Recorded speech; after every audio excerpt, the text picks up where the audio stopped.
Assalamualaikum warahmatullahi wabarakatuh.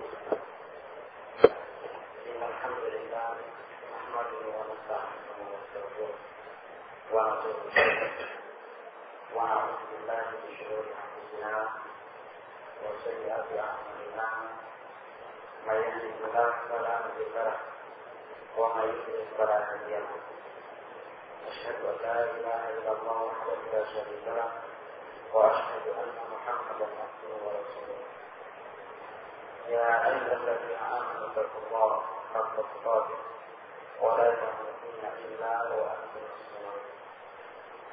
وقال سبحانه: يا أيها الناس اتقوا ربكم الذي خلقكم من نفس واحدة وخلق منها زوجها وبث منهما رجالا كثيرا ونساء واتقوا الله الذي تساءلون به والأرحام إن الله كان عليكم رقيبا. يا أيها الذين آمنوا اتقوا الله وقولوا قولا سديدا يصلح لكم أعمالكم ويغفر لكم ذنوبكم ومن يطع الله ورسوله فقد فاز فوزا عظيما.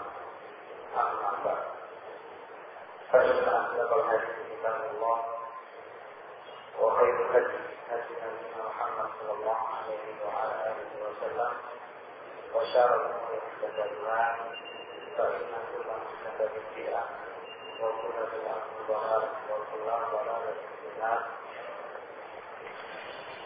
أعاذنا الله وإياكم من النار. إخواني الدين رحمني ورحمكم الله وأخواتنا في الله. Insyaallah taala kita akan melanjutkan pembahasan dari kitab Al-Ushul Al-Sittah. Dan alhamdulillah kita sudah di tengah-tengah pembahasan dari usul yang berarti sudah hampir selesai. Qala Syekh Muhammad sebelumnya kita hampir selesai. Jangan sampai tidak tahu pengarangnya siapa. Siapa pengarangnya Quran? Raden Quran. Syekh Muhammad bin Abdul Wahab An-Najmi. Orang mana dia? Orang Najd. Nah, ini dari kami dari daerah Najd. Dan Najd ini termasuk daerah Hijaz. Dan ini Najd yang di sini oleh para ulama bukanlah yang dimaksudkan oleh Nabi Sallallahu Alaihi Wasallam pada lafaz hadis beliau min haitsu yasqa syaitan, dari sisi bahwa tanduknya syaitan itu akan muncul dari arah Najd, bukan Najd yang di Hijaz, tapi Najd yang ada di Irak. Itu ada dua, Najd yang ada di Hijaz dan Najd yang ada di Irak. Adapun yang dimaksudkan oleh Nabi Sallallahu Alaihi Wasallam dari lafaz beliau tadi ketika beliau tidak memberikan doa bagaimana beliau mendoakan kepada ahli Yaman wa Syam, yang dimaksud Najdnya Irak. Min haitsu yaqu karena syaitan dari sisi tanduk syaitan akan muncul dari sana, yakni di atau minhum, dari mereka muncul azzarat, berbagai kerusuhan, kericuhan, keributan dari kekacauan pada akhir zaman. Dan kenyataannya begitu. Sejak zamannya para sahabat ridwan alaihim, kalau itu namanya Irak sampai saat ini itu tempatnya keributan, tempatnya kerusuhan, terlebih khusus Kufah sama Basrah. Itu dari dulu sudah sampai sekarang. Barakallahu fiikum. Sampai-sampai dikisahkan dalam beberapa kitab, termasuk kitabnya Ibnu Katsir rahimahullah taala dan Bidayah wa Nihayah, kebiasaan orang Irak kalau ada gubernur baru, pemimpin baru, pertama kalinya himbar, pertama kali hari pertama jadi gubernur Irak naik mimbar berkhutbah itu mesti dilempar. Saking jahatnya orang Irak. Tahu siapa gubernur yang pertama itu? Saat Nabi Waqqas radhiyallahu anhu. Ingat hadis tentang beliau difitnah oleh ahli Irak. Orang-orang Irak difitnah, sholatnya tidak boleh, tidak becus dalam sholat, dalam memberikan hukum tidak pernah adil dan seterusnya, sampai dilaporkan kepada Khalifah Amirul Mukminin Umar bin Khattab, yang ternyata tuduhan mereka tidak ada benar. Kemudian masih ingat juga kisahnya terbunuhnya Husain karena sebab siapa? Orang-orang Irak radhiyallahu anhu atau banyak kejadian. Sampai saking seringnya yang namanya gubernur di sana dilempari suatu ketika sudah namanya orang zalim sepertinya orang yang lebih zalim lagi. Orang jahat jodohnya dengan orang yang lebih jahat. Kalau orang yang lebih jahat itu jodohnya orang yang paling jahat. Ini kisahnya orang Irak yang mereka orang-orang jahat. Suatu ketika Allah pertemukan dengan orang yang jahat yang bernama Al-Hajjaj bin Yusuf. Sebelum taklim kita. Al-Hajjaj bin Yusuf yang sampai digelari oleh para ulama dengan gelar julukan Al-Zalim. Hajjaj bin Yusuf Al-Zalim yang sangat zalim lagi. Ketika Hajjaj bin Yusuf jadi gubernur Irak, beliau itu biasanya kalau namanya gubernur cuma bawa tongkat, namanya tongkat pengantin. Kalau dia adalah seorang pemimpin. Maka cuma Hajjaj bin Yusuf itu bawa pedang dia. Hari pertama naik mimbar khutbah di hadapan khalayak penduduk Irak yang sangat banyak. Ini penduduk sudah siap bawa batu di tangannya masing-masing. Buat kerikil. Siap melempar lah gubernur baru. Artinya apa? Artinya bahasa kita harus jadi pemimpin mungkin udah macam-macam. Ketika Hajjaj bin Yusuf naik mimbar itu sudah siap melempar.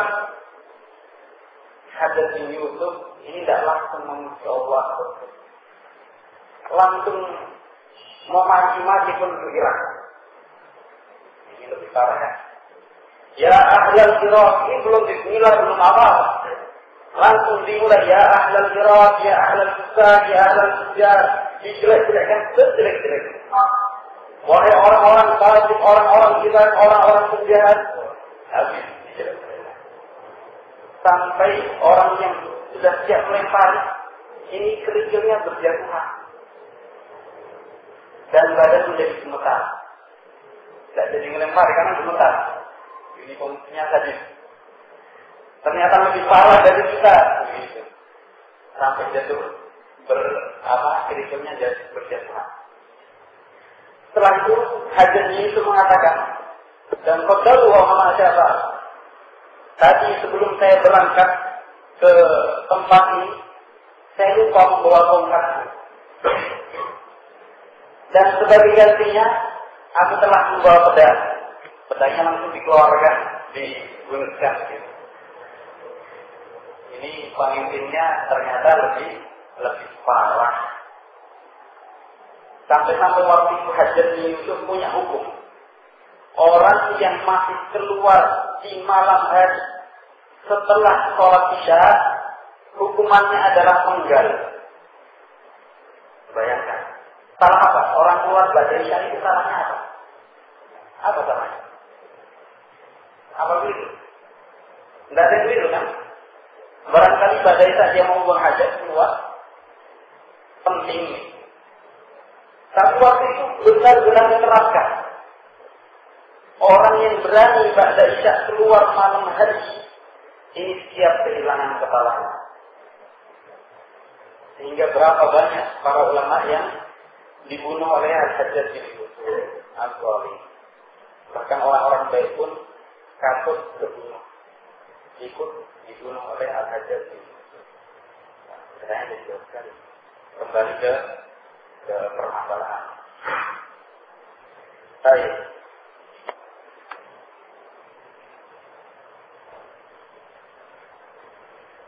Sehingga Najd tadi maksud Najd mana? Najd Irak, bukan Najd Hijaz. Qala Syekh Muhammad bin Abdul Wahhab An-Najdi At-Tamimi rahimahullah, kelanjutannya.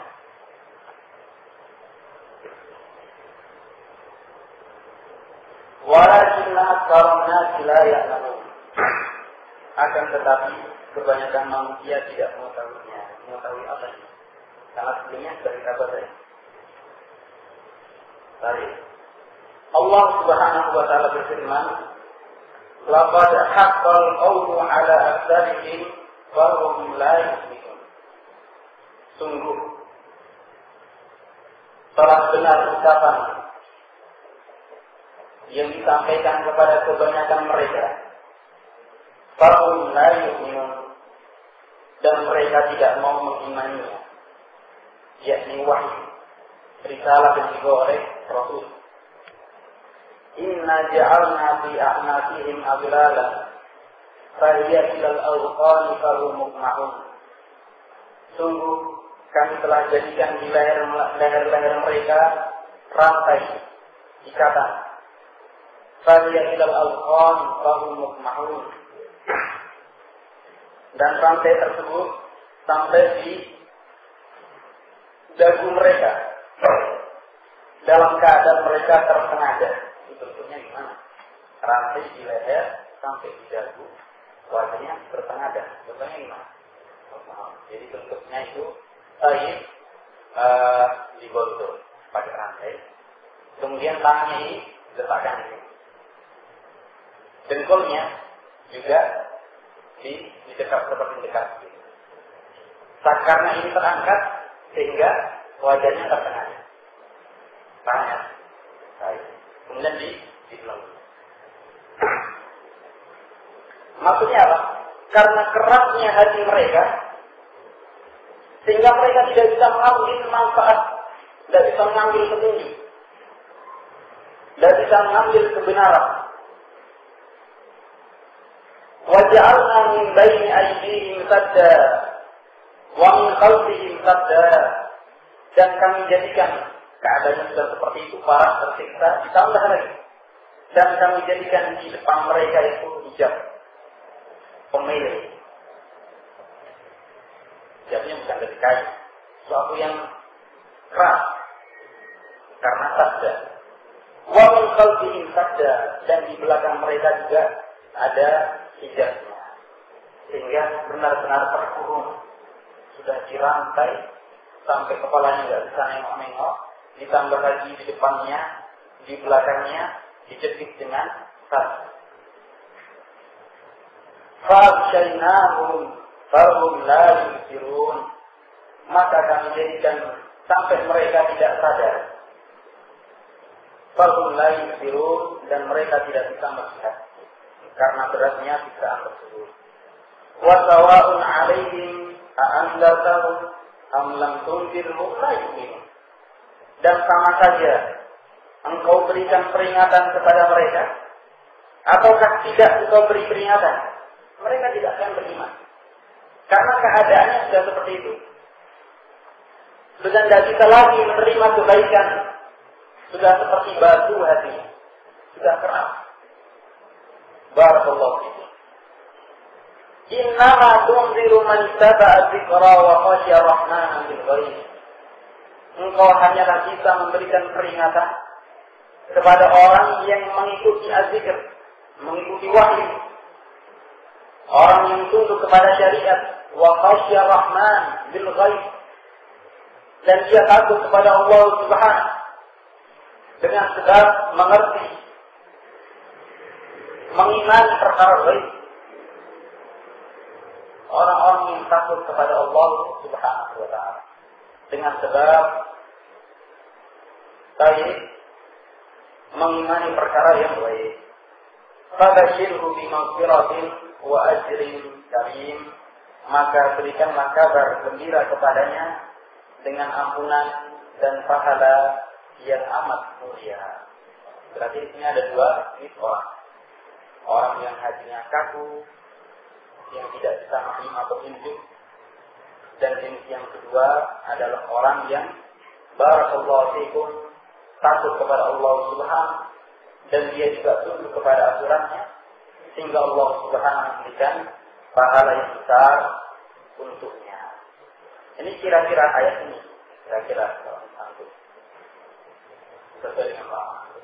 Kira-kira ini maknanya, apakah syariat ini khusus diperuntukkan untuk perorangan atau untuk seluruh manusia? Apa jawabannya? Pak Khairul Manur. Untuk perorangan yang pokoknya yang sudah punya gelar wali yang boleh belajar. Kalau bukan tidak boleh. Apa seluruh kita? Nah, jadi ayat tadi yang menjelaskan ini jadi orang yang jahat, yang hatinya kayak batu dan seterusnya, ini tidak bisa menerima petunjuk, ya kan? Jadi yang kedua adalah orang yang barakallahu fikum, yang dia takut kepada Allah Subhanahu dan dia menerima petunjuk, sehingga Allah ganti dengan pahala yang besar dan ampunan. Nah, sekarang ayat ini, pertanyaannya, ayat ini, apakah untuk kita semua, atau untuk perorangan di antara kita, yang lainnya enggak? Untuk kita semua. Dan banyak ayat yang akan kita dapatkan semakna dengan ayat ini dalam Al-Quran. Paham? Sedangkan syubhat syaitan yang kita jelaskan pada pertemuan yang telah lalu apa? Bahwa Al-Quran ini dan sunnah ini hanya boleh dipelajari oleh orang-orang yang mujtahid mutlak, yang dia tidak pernah keliru, yang harus sifatnya ini dan itu, yang harus sifat-sifat ini diletakkan kepada Abu Bakar dan Umar bin Khattab, ini saja tidak masuk kriteria. Terus siapa yang mau belajar? Kan begitu. Berarti sama saja mengatakan bahwa syariat ini khusus boleh dipelajari oleh siapa? Oleh Nabi saja. Kalau kita tidak boleh belajar, kenapa? Ya karena kita banyak orang yang banyak dosa. Masa orang banyak dosa membuka Al-Quran? Al-Quran itu sulit, berat. Hanya boleh dipelajari oleh orang yang sifatnya ini dan itu. Tidak semua orang boleh. Terus mau dikemarakan ayat ini. Syubhatnya syaitan yang kita jelaskan pada pertemuan yang telah lakukan. Ya. Baik. Di sana ada penjelasan dari Syekh Al-Utsaimin rahimahullah akan kita baca dalam pertemuan kali ini. Al-istihad, yang namanya istihad secara bahasa, adalah badrul juhdi liidraki amrin syafin, yaitu mengerahkan al-juhd, mengerahkan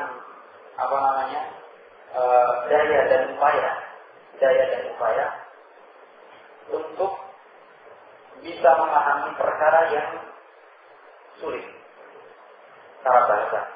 Mengerahkan daya dan upaya untuk memahami perkara yang sulit. Adapun secara syariat, secara istilah, badlul juhdi liidraki hukmin syar'i, mengerahkan daya dan upaya untuk memahami hukum syar'i. Ini secara istilah, mengerahkan daya dan upaya untuk memahami hukum syar'i. Wal ijtihad, dan ijtihad lahu syurutun, ada syarat-syarat. Tidak semua orang. Baik. Syarat yang pertama dijelaskan oleh beliau. An ya'lama minal adillati syar'iyyah ma yahtaju ilaihi fi ijtihadi ka ayatil ahkami wa hadithiha. Harus mengetahui dalil-dalil syar'i yang dibutuhkan dalam ijtihadnya. Seperti ayat-ayat hukum dan hadis-hadisnya. seperti ayat-ayat hukum dan hadis-hadisnya. Ini yang pertama, kalau mau singkatnya dalam kurung, ngerti dalil-dalilnya. Syarat yang kedua, an ya'rifa ma yata'allaqu bi sihhatil hadis wa dha'fihi. Harus mengerti perkara yang berkaitan dengan hadisnya itu dhaif atau sahih. Sahih atau dhaif. Harus mengerti perkara yang berkaitan dengan sahihnya hadis atau dhaifnya. Kama arifatil isnadi wa rijalihi wa ghairi dzalik. Misal mengetahui sanad hadis dan periwayatnya, atau yang semisal sanad hadis dan periwayatnya, atau yang semisal. Syarat yang kedua, gampangnya ngerti hadis. Gampangnya kalau mau menghafalkan, mungkin menghafalkan kepanjangan mulut. Yang pertama tadi ngerti dalil, yang kedua ngerti hadis, maksudnya hadis nafal yang baik. Yang ketiga, an ya'rifan nasikh wal mansukh. Harus mengerti tentang nasikh wal mansukh. Nasikh wal mansukh, maknanya nasikh wal mansukh. Kalau mau dikasih NB pada bintang bawahnya. Itu maknanya nasikh itu yang menghapuskan. Kalau mansukh yang dihapuskan. Nasikh yang menghapus, kalau yang mansukh yang dihapus. Ya mungkin bingung kan? Menghapus, dihapus itu apa? Sudah ayat lagi. Maksudnya nasikh di sini adalah ayat atau hadis yang menghapus ayat dan hadis yang sebelumnya. Ayat atau hadis yang menghapus ayat atau hadis yang sebelumnya. Paham ya? Karena perkara di sana ada ayat itu sudah tidak berlaku lagi, tidak dipakai. Kenapa? Karena ada ayat yang lain yang menghapuskan ayat ini. Ini belajar di usul tafsir. Ya, kilat saja di sana. Barakallahu fikum, ada ayat yang barakallahu fikum ada dalam Al-Quran, tidak dihapus lafaznya. Lafaznya tidak dihapus, tapi hukumnya sudah dihapus dengan ayat yang lain.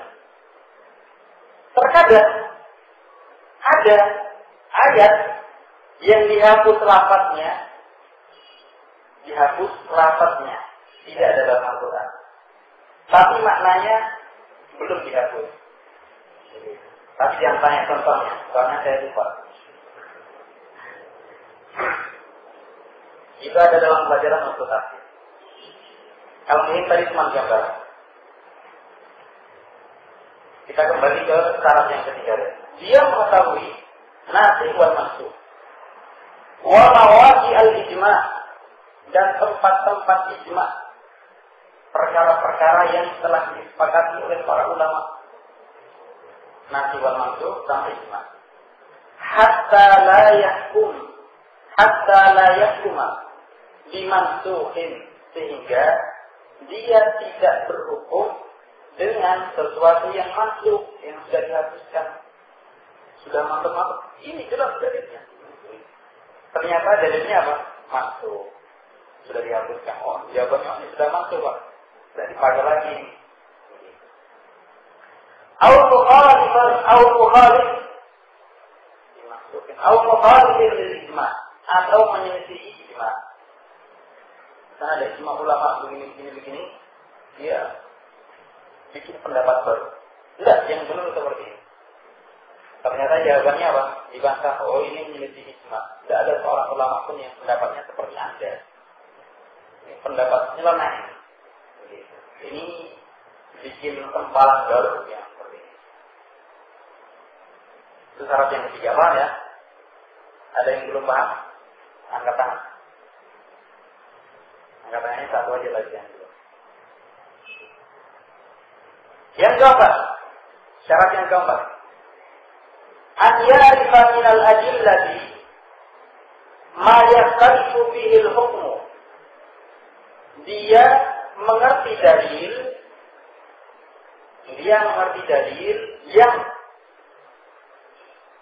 yang berbeda penghukumannya. Pokoknya ditulis dulu, nanti paham mudahnya nanti akhir. Yang berbeda penghukumannya. Misalnya minta jisin berkaitan dengan pengkhususan. Kadang ada ayat yang umum, hukum secara umum begini. Hukum secara umum begini. Kemudian disebutkan kecuali khususin. Kalau ini, misalnya tadi hukumnya nggak boleh secara umum. Kemudian dilihat permasalahannya, kecuali ini, kalau ini boleh khusus. Tasbih. Sehingga jangan dia kemudian memutarkan. Ini harus tahu dia orang seperti ini, orang yang mustahil. Al-Taqidin atau pengecualian antara umum dan khusus, atau pengecualian takyid atau pengecualian. Al-Nahwi atau yang semisal. Hatta la yahkuma bima yukhalifu dzalik, sehingga dia tidak berhukum dengan hukum yang menyelisih. Harus tahu bagi yang mau berijtihad. Paham ya? Baik. Biasanya Ustaz itu kalau bertanya dijawab sendiri. Tanya ada karena nggak ada yang jawab sendiri. Insya Allah paham ya? Insya Allah paham.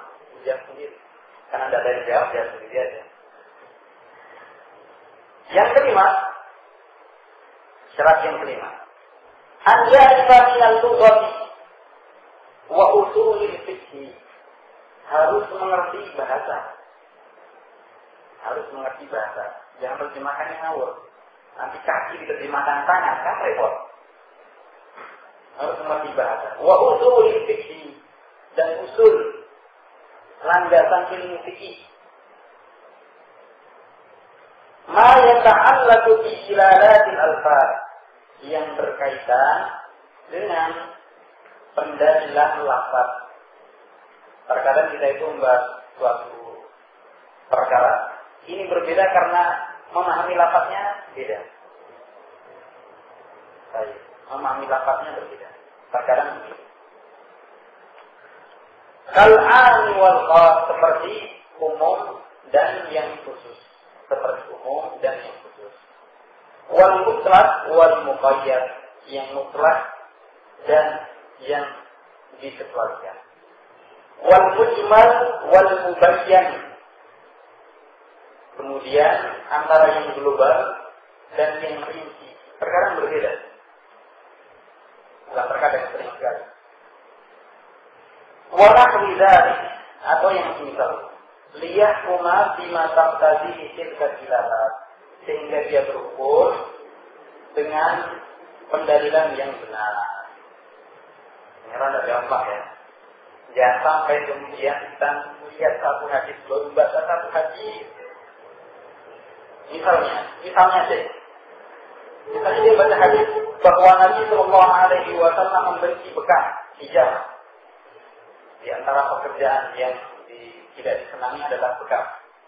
Setelah dia baca hadis, wah ini berarti hijamah itu nggak boleh, makruh itu. Jangan sampai seperti itu. Nah, terkadang yang begitu. Terkadang soalnya kebetulan barakallahu fiikum ada ikhwan yang cerita dia dilarang sama ikhwan yang lain untuk bekam. Karena tidak boleh untuk bekam itu. Bekam itu tidak boleh. Kenapa? Karena disebutkan ada dalilnya. Saya pun sudah disebutkan sampai ditulis. Dalilnya bahwasanya Nabi Sallallahu Alaihi Wasallam menyebutkan bahwasanya bekam itu pekerjaan yang tidak disukai. Ini berarti ya tidak boleh untuk bekam ini. Kejadiannya nyata ikhwan sampai ngeyel. Kasihan sehingga tadi sudah daripada ribut, dua-duanya sudah datang ke tempat Ustaz pulang, main sama Ustaz daripada ribut. Nah, kemudian memahami sendiri-sendiri. Kenapa? Karena dia tidak perhatikan dalil yang lain tentang hijab. Berapa banyak hadis dalam Sahih Muslim atau Sahih Bukhari dari Al-Bara bin Azib, dari Anas bin Malik, dari Asma bintu Umayyah dan yang lainnya, sahabat yang lain tentang bekam yang disyariatkan. Termasuk Ibnu Nabawi. Ini begini, memahami hadis sendirian, jadi mustahil. Itu. Paham ya?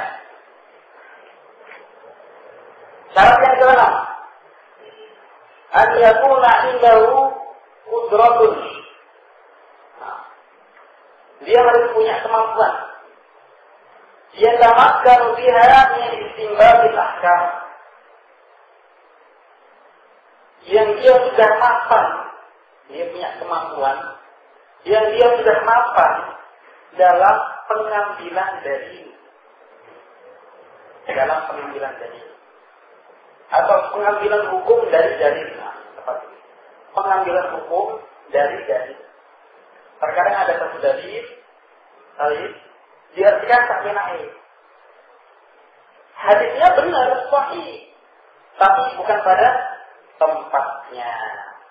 Kenapa? Karena dia mengambil hukum seenaknya sendiri, tidak mau mengambil penjelasan dari para ulama. Seperti yang paling sering tentang isbal, hadis tentang isbal, ya kan? Tentang kalimat kuyalah, orang-orang yang sombong itu kan isbal dilarang kalau kita sombong, kalau tidak sombong ya dilarang. Begitu. Dan saya nggak sombong, saya makanya nggak sombong, sehingga insya Allah ini diperbolehkan. Kalau dibuka kitab ulama, barakallahu fikum, rahimahullah, tidak dijelaskan seperti ini. Baik. Sampai sudah itu buktinya Abu Bakar Siddiq isbal. Ada hadisnya, sahih, Bukhari Muslim, ataupun ada. Buatnya Abu Bakar Siddiq isbal. Tapi isbalnya itu karena tidak dengan sengaja, sehingga memunculkan lafaz sahih kuyalah tadi. Abu Bakar Siddiq kebetulan badan dia itu kecil dan kering, kurus, ya. Sehingga kalau pakai sarung itu sering melorot. Ketika mendengar hadis ini, beliau khawatir, takut sekali kalau termasuk dalam larangan Nabi Sallallahu Alaihi Wasallam, sehingga beliau datang kepada Rasulullah Sallallahu Alaihi Wasallam menyaksikan kejadian. Saya kalau pakai sarung turun terus. Maka Nabi Sallallahu Alaihi Wasallam menjelaskan, baik, laksa kamu bukan termasuk disebutkan, bukan seperti itu. Kenapa? Karena tidak ada. Memang beliau berusaha menaikkan terus, turun lagi, dinaikkan lagi, turun lagi. Yang namanya orang kecil, turun, sehingga terkadang barakallahu fikum suka melorot. Ini tidak boleh memahami seenaknya sendiri. Paham ya? Harus dengan pendalilan yang dibawakan oleh para ulama. Ada 6 syarat bagi mustahil. 6 syarat. Ada ditanyakan dari 6 syaratnya. Paham ya? Insya Allah kan jawab begitu.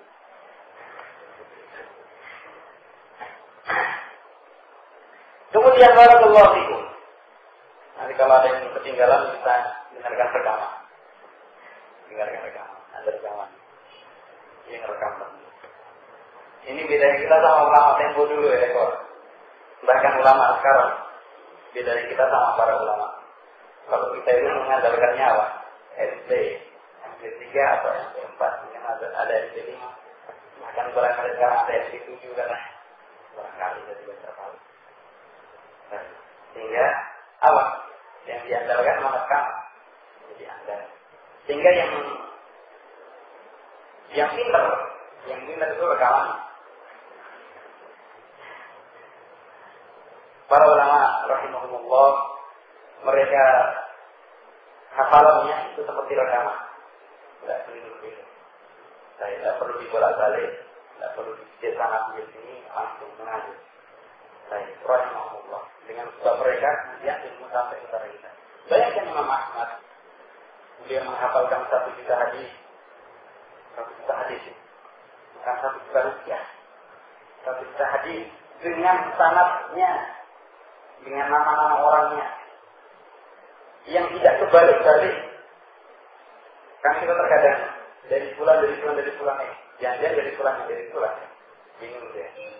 Baik. Beliau sudah dihafalkan urutan dari bulan. Kalau ditanya bulan ini dari mana, bisa dijawab. Si bulan itu muridnya si bulan. Dia dulu lahir di kota ini, meninggal di kota ini, dia begini begitu. Bisa dijelaskan nanti. Perorangan. Atau Imam Bukhari, atau Imam Muslim, atau yang lainnya pakai hafalan.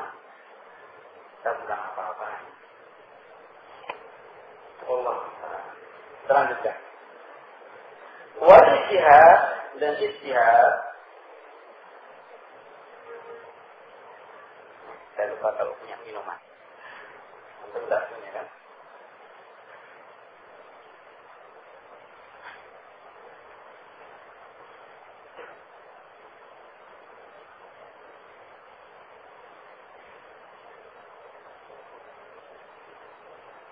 Al-muhim yang jelas bahwa seorang mujtahid itu harus mengerahkan daya dan upayanya untuk memahami al-haq, sehingga dia berhukum dengan hukum yang jelas padanya, yang kemudian dia tidak berhukum dengan hawa nafsunya. Pokoknya yang cocok sama saya ini, sehingga saya harus begini. Tidak. Dia harus jujur, orang yang bertakwa kepada Allah Subhanahu. Ketika dia mengambil beberapa istinbat dari ayat atau hadis, dia benar-benar orang yang jujur. Oh, ini dari yang saya pahami begini. Oh, yang benar seperti ini, sesuai dengan begini dan begitu. Jelas oleh para ulama ini bahwasanya hukumnya begini. Kalau dia bersiap, maka yang benar insya Allah. Ini dengan atau sesuai dengan apa yang telah dia bahas. Tidak kemudian nyocokkan dengan apa yang ada dalam hatinya, dengan hawa nafsunya. Karena terkadang seseorang, kalau begini nanti nggak enak, nggak perlu kalau begini. Milih yang ini aja. Ya kebetulan ada ulama juga, dia fantasi. Anda boleh begini. Namanya bukan orang yang jujur dan tidak bertakwa kepada Allah Subhanahu. Dan kalau sudah dia mengerahkan daya dan upayanya, fa'in aqaba falahu ajran. Kalau dia benar sesuai, maka dia mendapatkan 2 pahala. Pahala yang pertama, falahu ajrun. Dia mendapatkan pahala ala ijtihadi, atas ijtihadnya. Pahala yang kedua ala iqabatil haq, karena benar ijtihadnya. Yang pertama karena dia sudah berijtihad, dapat pahala. Yang kedua karena ijtihadnya benar. Fa'in apa? Tapi kalau keliru, falahu ajrun wahid, dia dapat 1 pahala. Pahala atas apa? Atas ijtihadnya. Kalau dia keliru dapat 1 pahala. Wal khata'u, bagaimana dengan kesalahannya? Kesalahannya al-maghfuru lahu, insyaallah ta'ala. Allah akan ampuni. Allah akan ampuni selama dia jujur bertakwa kepada Allah Subhanahu wa taala. Bagaimana Nabi sallallahu alaihi wasallam menjelaskan dalam hadis yang datang dari Amr bin As dari Bukhari Muslim, kata Nabi sallallahu alaihi wasallam, "Idza hakama al-hakim fastahad." Apabila seorang hakim dia telah menghukumi sesuatu dan dia telah berijtihad, tsumma aqaba falahu ajran, dan hukumnya itu benar, cocok, falahu ajran, dia mendapatkan 2 pahala. Wa in akhta'a, dan kalau keliru, falahu ajrun wahid, maka baginya 1 pahala. Ada yang ditanya sampai sini? Sekarang permasalahannya, kalau misalnya setelah dia Muhammad berijtihad tadi,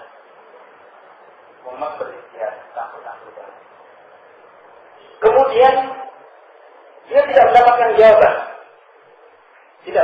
jawaban, maka apa yang dilakukan? Yang dilakukan adalah at-tawakkul, berarti tidak memaksakan diri. Dia telah tidak bisa, jangan memaksakan yang kau sudah ada, tidak bisa, tidak boleh. dia harus tawakuf, berhenti, dan tidak memilih. Terus kalau tidak memilih terus gimana? Maka jaza at-taklif hina ini. Kalau sudah keadaannya seperti itu, dibolehkan bagi dia untuk taklif, kepada para ulama yang lainnya. Sebagaimana Allah Subhanahu wa taala menyatakan fas'alu ahla dzikri in kuntum la ta'lamun, bertanyalah kalian kepada ahli ilmu kalau kalian tidak mengetahui. Ini mana ya, Pak? Dia tidak tahu karena dari mengambil hukumnya, sehingga dia bertanya kepada ahli ilmu yang lain lalu mendapatkan jawabannya. Dibolehkan taklif. Lidharurah, karena darurat, dia tidak tahu hukumnya.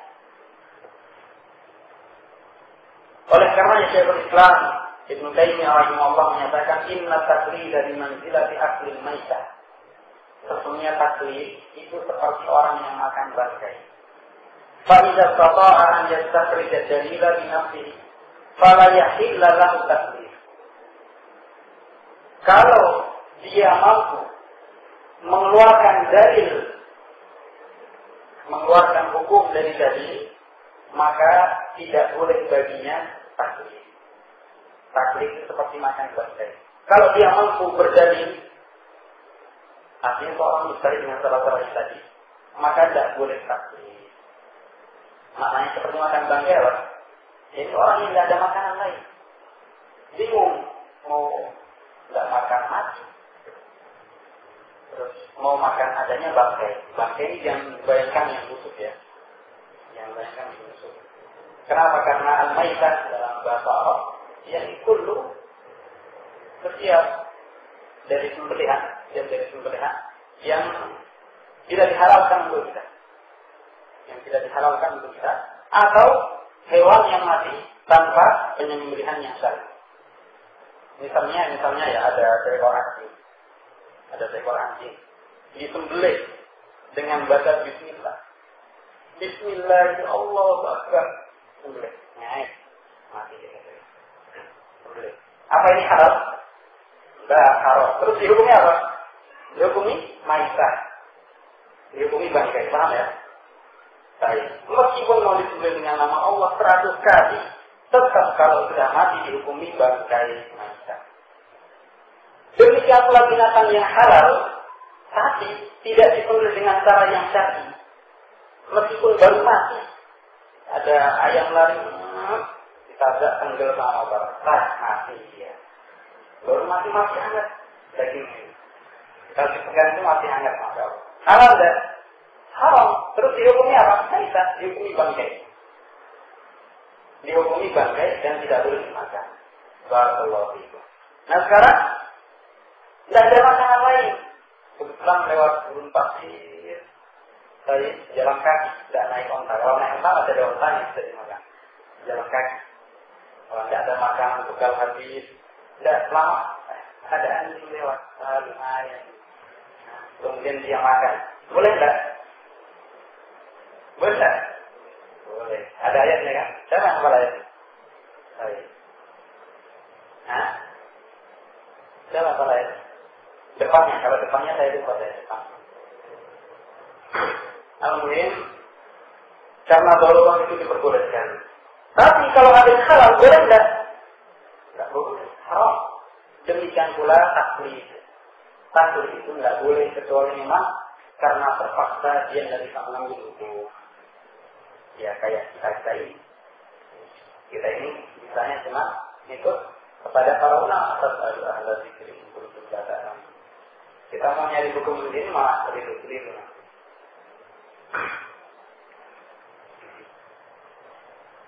Wa taqlidu yakunu fi mawdi'ain, dan taklid itu ada dua keadaan.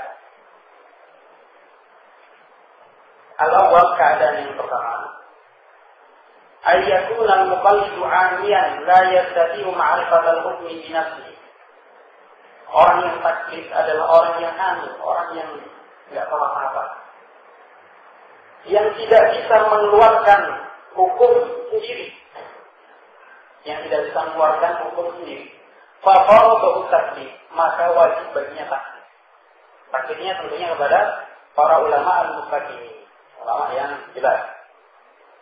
Sebagaimana firman Allah Ta'ala, "Fas'alu ahla dzikri in kuntum la ta'lamun." Bertanyalah kalian kepada ahli dzikri kalau kalian tidak mengetahui. Wa yuqaddid afdala man yajsuru ilman wa wara'an. Dan dia taklid kepada orang yang dia dapatkan orang yang paling alim dan orang yang paling wara'. Fa'itu sawa indahu isnani khayra bainahuma. Kalau dia dapatkan dua orang yang berbeda sama-sama, maka dia pilih salah satunya. Kalau kita enak di mana-mana, sudah banyak fatwa ulama. Bingung, ini masalahnya gimana? Enggak fatwa. Kalau ini ada, kan enak kita ini. Tidak perlu ke Saudi. Kalau zaman dulu itu tidak ada IT, tidak ada. Saya tidak bisa buka internet. Dengarkan lewat podcast ada kajiannya Syekh Fulan di sana, tidak ada zaman waktu itu. Harus hafal, jauh sekali. Sehingga ini di masa-masa yang penuh nikmat yang banyak ujian. Nah, dan nikmat setelah nikmat dari ujian. Kemudian keadaan yang kedua bagi seorang yang taklid, ayyaqa al-mustahid hadithah taqtadil fawriyah, yakni terjadi pada orang yang mustahid tadi satu keadaan yang harus segera dikerjakan. Taqtadil fawriyah, harus segera, dan bisa ditunda, harus waktu itu. Wala yatamakkanu min nazar, dan tidak mungkin untuk ditelaah lagi. Tidak sempat mau ke maktabah dan tidak sempat, pokoknya harus waktu itu. Pada judul taklid ini, maka dibolehkan taklid. Wah, bingung, saya ingat. Saya pulang mengatakan, oh insya Allah. Ya, itu. Dalilnya apa? Nanti. Karena harus waktu itu. Baik. Dia ingat perkataannya Syekh Fulan begini. Ingat dalilnya apa? Tidak tahu dalilnya. Pokoknya Syekh Fulan bilang begitu. Tidak mungkin mau ditelaah lagi, sudah tidak ada waktu, maka diperbolehkan taklid. Ada dua. Yang pertama untuk yang kayak kita itu, yang alim. Yang kedua untuk yang mustahid. Dia seorang mustahid, seorang alim, tapi waktu itu harus menyimpulkan satu keadaan yang dia tidak bisa menelaah, tidak mendapatkan waktu untuk menelaah. Maka boleh taklid dengan ulama yang lain. Paham ya? Dan alhamdulillah sampai di sini pelajaran dari usul akidah sudah kita selesaikan. Dan insyaallah kita akan pindah ke kitab yang lain. Sebelum ditutup ada yang ditanyakan berkaitan dengan pelajaran. Ada mungkin bapak-bapak, mas-mas. Bismillahirrahmanirrahim. Dari manakah seorang mustahid mengetahui bahwa ijtihad yang benar atau salah?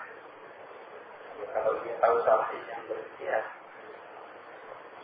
sedangkan dia telah mengerahkan daya dan upaya. Yang jelas setelah dia mengerahkan daya dan upaya, yang maka dia benar. Tidak mungkin seorang berijtihad itu meyakini ijtihadnya keliru. Untuk apa dia mengikuti sesuatu yang dia yakini keliru? Baik. Yang kedua, bolehkah beramal dengan ijtihad yang keliru? Dan tidak ada ijtihad lain. Tidak ada seperti ini. Tidak ada. Ini tidak terjadi. Tidak ada ijtihad yang keliru. Terus tidak ada ijtihad lainnya, tidak ada. Allah Subhanahu wa taala menyatakan, "Fama ba'dal haqqi illa dhalal." Fama ba'dal haqqi illa dhalal. Tidak ada yang setelah al-haq kecuali kesesatan. Tidak mungkin ada yang tetap, tapi ada yang benar lah. Mustahil. Paham ya? Coba kita ulangi. Bolehkah beramal dengan ijtihad yang keliru, sedang tidak ada ijtihad lainnya? Tidak mungkin. Karena apa namanya? Agama kita sudah sempurna. Yang benar itu sudah dijelaskan, yang keliru sudah dijelaskan. Allah. Ada yang tanya?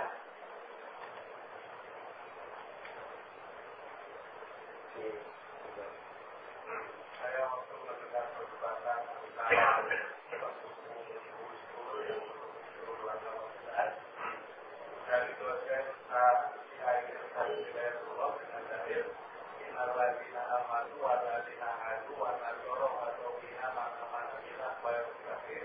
larangan itu dilakukan di malam alaihi wasallam. Jadi saya ada semua agama itu benar asalkan dan beramal sebagai manusia. Yang saya katakan yang memasuk ayat itu ayat tersebut tidak masuk. Baik, di antara mereka, yakni di antara yang dimaksud Hadu wa Nasara, yakni orang-orang yang mengikuti Nabi Musa atau Nabi Isa. Di antara mereka banyak kaum ini yang lulus masih mengikuti agamanya Nabi Isa. Yakni sebelum diutusnya Nabi Sallallahu Alaihi Wasallam.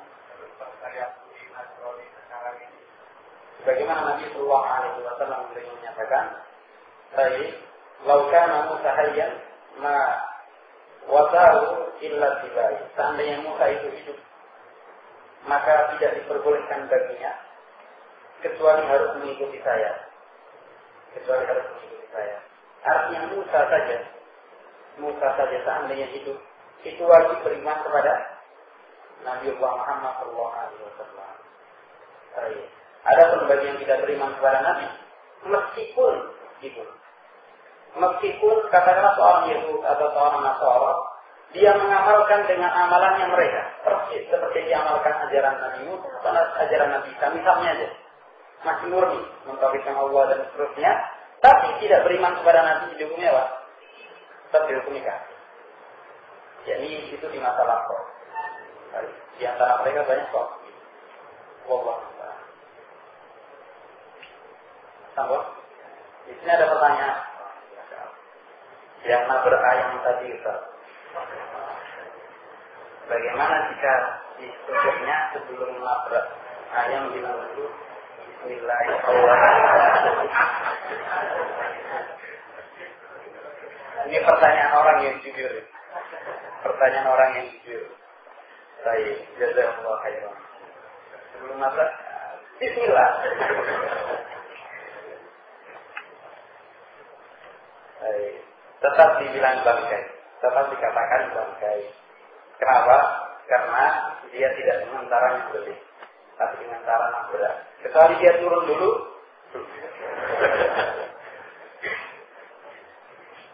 ngambil pisau itu boleh.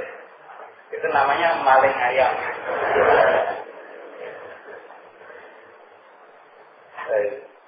Yang diperbolehkan itu berburu misalnya bawa bedil. Dia nembak dulu, Bismillah. Itu diperbolehkan. Kenapa? Karena niatnya itu apa? Untuk berburu. Atau dengan anak panahnya. Berburu besar dengan anak panahnya. Bismillah. Anak mati pada rumah. Maka ini juga halal. Sesuai dengan hadis dari Nabi Sallallahu Alaihi Wasallam. Atau misalnya, lupa ya, meningkatkan apa?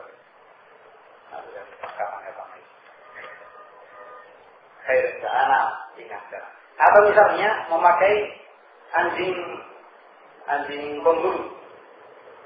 Jadi ada anjing, dia punya anjing memang kalbun mu'allam, baru seperti yang Allah sebutkan dalam ayat, dihalalkan hewan yang dia tangkap meskipun dalam keadaan mati. Kan melepasnya dengan baca Bismillah, dulu kejar itu. Ya dapat binatangnya. Qadarullah mati. Menjadi apa? Tetap menjadi halal. Barakallahu fiik. Wallahu a'lam bishawab.